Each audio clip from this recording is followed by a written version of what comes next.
JBNN keep you informed. I'm Michelle Jones. Before we get into the news, please remember to like, subscribe, leave a comment, and to share the news with someone today. Now onto the news. Man shot in attempted robbery of his car in Portmore. A man has been hospitalized after being shot during an attempted robbery of his motor car in Norwood, Portmore, St. Catherine, early this morning.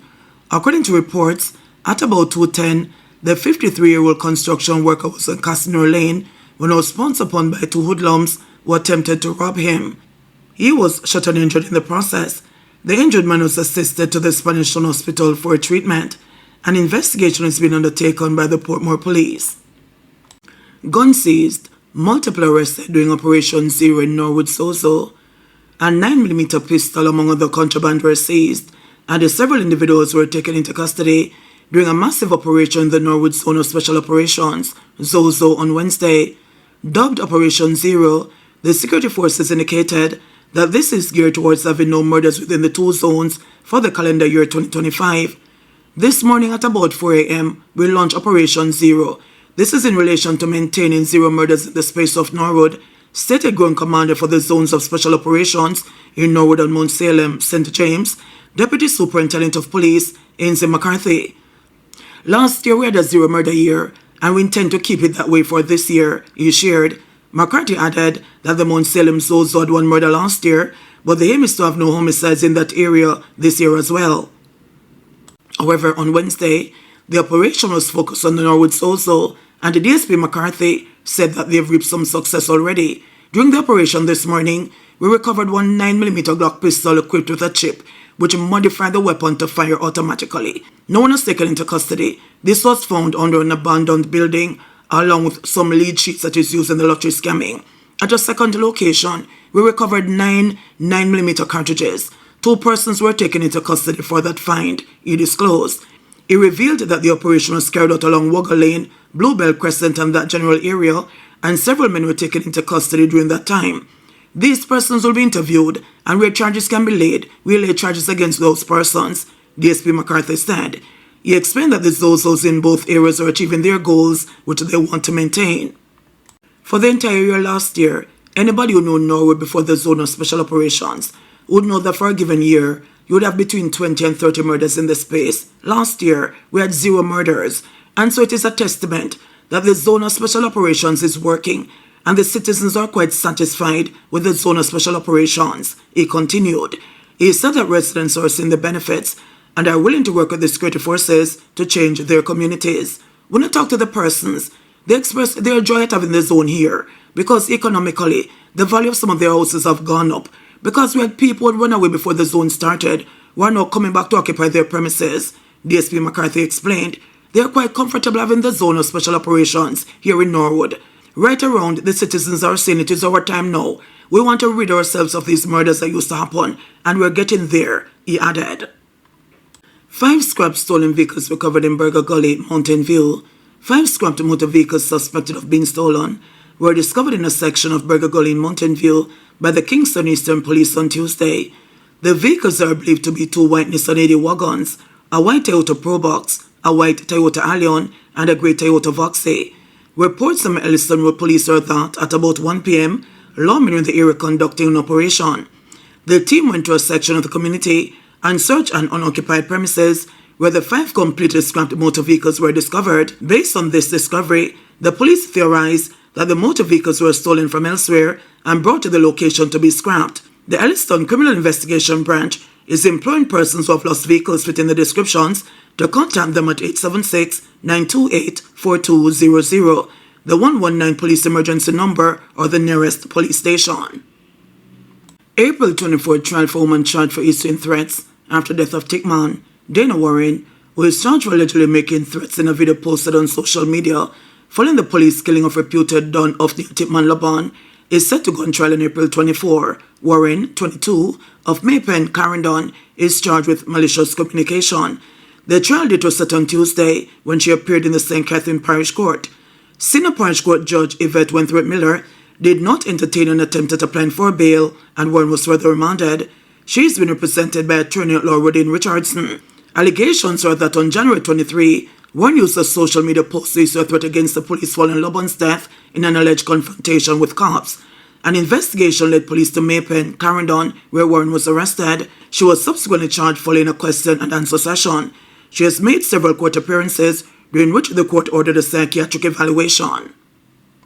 Bail application made for Mandeville licensed firearm holder, judged to decide on April 14, Patrick Thompson.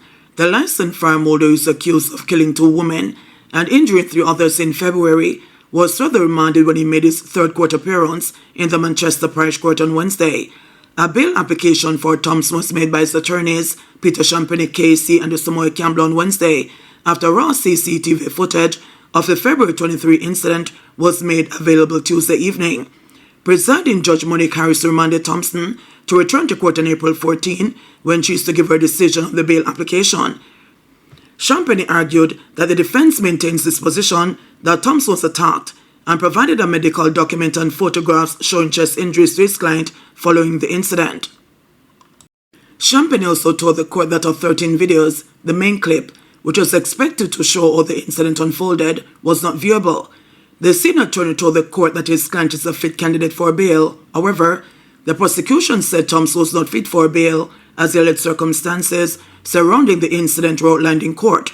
Thompson, otherwise called Big T or Tomo, an engineer of Lane in Manchester, is charged with 2 counts of murder, 2 counts of attempted murder, 2 counts of wounding with intent, 2 counts of assault occasioning actual bodily harm, 2 counts of assault of common law, 2 counts of possession of a firearm and ammunition with intent to commit injury, and using a firearm to commit a felony following the incident on Levy Lane on Sunday, February 23. Those killed are 42-year-old Stacey Ann Mulgrave of Barnstable District, Manchester, and a 46-year-old Anne-Marie Hanson of Caledonia Road, also of Manchester. Well, as you observed and heard, the application for bail was made, and we now await the decision of the judge.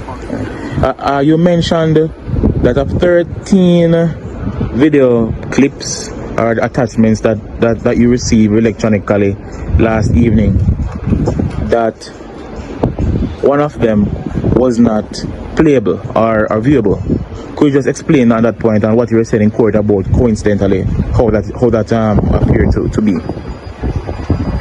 One has to be mindful at this particular stage because the matter is before the court, not to say too much. But suffice it to say that the clip that we believe would have been most useful for transparency purposes and the direction of this case, unfortunately, we're not able to capture that. PMP's Jesse James Clark demands apology from NWC. Jesse James Clark, Junior Shadow spokesman on Health and Wellness of the People's National Party, PMP, is demanding an apology from the National Water Commission, NWC, for what he maintains was misleading information given to the public about the quality of water in Kingston and St. Andrew. Clark declared last month that the water provided by the NWC in Kingston and St. Andrew was unsafe and should be boiled before consumption. But the NWC rejected the claim, declaring that its operations meet the highest safety and quality standards. A subsequent water quality assurance report from the Commission showed that water served in communities in rural areas in St. Andrew is contaminated. Clark, speaking at a PMP press conference on Tuesday, accused the NWC of seeking to withhold important information from the public. NWC has also since then admitted that there have been challenges in the rural areas, and they have also admitted 6 days ago on their Instagram page that they have found samples positive for fecal coliforms. And they said that when they have instances of that happening, they will flush the line and they'll cut off water supply. And I'm asking the persons in the rural Jamaica if that happened. And we want them to now come and apologize for their misleading information that they have been giving to the public and for trickling out the truth bit by bit. Manchester car dealer charged for 2024 murder of John Wick at his gate. Manchester car dealer Sandra Swaby, otherwise called Buddha, was on Monday charged for the May 2024 shooting death of a man at his gate in Lancaster District. Swaby, who is from Bethel Island, Newport District, is charged with murder, possession of a prohibited weapon, using a firearm to commit a felony, and unauthorized possession of ammunition. Killed was 30-year-old Leandro Clark, otherwise called Leo or John Wick, of Lancaster District on Wednesday, May 29, 2024. Reports from the Mandeville police are that at about 9:30 a.m., Clark was sitting at his gate when he was pounced upon by men in a motor vehicle. According to the police, Swabe exited the vehicle and opened gunfire in the direction of Clark, hitting him in the upper body. The men then fled. Clark was assisted to hospital, where he was pronounced dead. The police were alerted and the scene was visited and processed. Further investigation led to the apprehension of Swabe on Wednesday, March 26. He was subsequently charged on Monday, March 31, following an identification parade and a question and answer session in the presence of his attorney. His court date is being finalized. You have no hiding place, says PM Holness, against the backdrop of 3 people, including a woman from Manchester being charged in relation to a recent arms shipment from the United States. Prime Minister Dr. Andrew Holness has given another stern warning to criminals. You have no hiding place. All the people who are importing guns into Jamaica, whether you live here or cooperate with criminals abroad, you have no hiding place. We have reduced the number of active gangs from 350 to less than 100 today.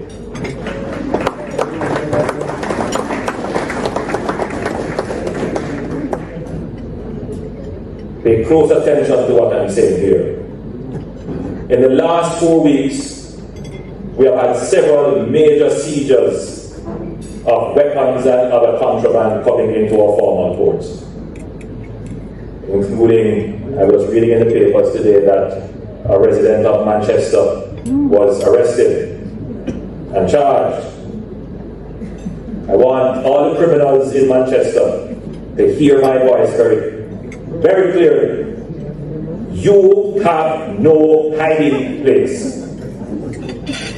All the people who are importing guns into Jamaica, whether you live here or cooperate with criminals abroad, you have no hiding place.